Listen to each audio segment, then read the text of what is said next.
KP Sharma Oli once had promised to root out corruption, claiming he won't indulge in corruption nor tolerate it. Cue the chuckles because almost immediately his government was neck deep in scandals. Take the Giribandhu tea estate land swap scam. Even the Budi Gandaki hydropower project drew accusations. Former PM Bhattack claimed top leaders to kickbacks, but Oli waved it off.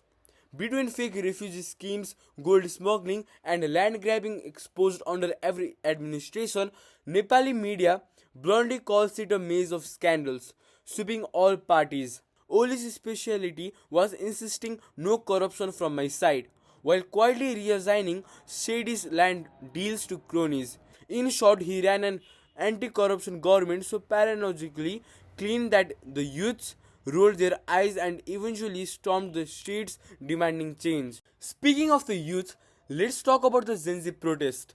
By September 2025, frustrated students and young professionals had enough.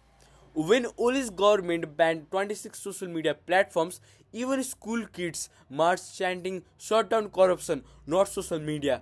Reuters reported thousands of young Nepalis, many in school uniforms, took to the streets and even broke into Singha Darbar, demanding that the government shut down corruption. In a matter of days, the protests turned deadly. Security forces killed at least 19 demonstrators and injured hundreds. Those rallies, proudly dubbed the Gen Z movement, were fueled by anger over exactly the things Oli was famous for: corruption and cronyism. As one international report put it, the uprising was fueled by widespread anger over corruption and nepotism. Even Al Jazeera noted the masses shouting against a ruling elite living relative luxury, while ordinary Nepalis scraped by on about $1,400 per year. The net result: teenagers booed the Prime Minister out of the office. Oli's tenure was also a sitcom of constitutional hijackings. Twice he dissolved parliament, once in December 2020 and again later, to break legislative gridlock. His excuse: to escape a state of inaction. The Supreme Court unsurprisingly called foul. In Feb 2021, the court resignated parliament, declaring his dissolution unconstitutional and ordering legislators back to work.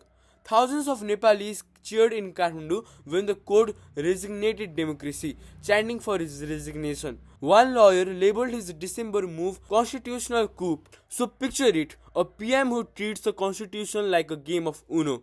Draw for everybody, dissolve, only to have the judges slap his hand away. On the world stage, Oli played a game of territorial risk and mostly lost. He famously published a new map of Nepal in 2020 that annexed the entire Kalapani Lipu Lake strip disputed with India. Officials hailed it as historically pleasant for Nepal, while India snattered it was an artificial enlargement. Putting it all together, Oli's tenure was a tragic comedy. He proclaimed zero corruption while his government tripled over scams. He stormed out dizzying by ripping up the constitution. He treated a deadly pandemic like a folk remedy contest. He turned foreign policies into a cartoon map contest.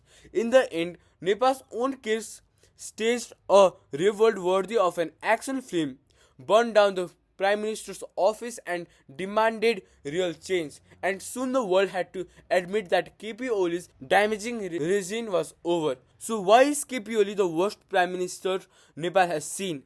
Because he made governing look like a bad joke until the punchline was on him. The scandals, the protests, the broken rules and bizarre pronouncements all add up to a legacy that's funny in a way. If you want to laugh and cringe at one man's blundering tenure, look no further than KP Sharma Oli. आजको लागि यति नै. I'm Pratik and you're watching The Exposure. जय नेपाल.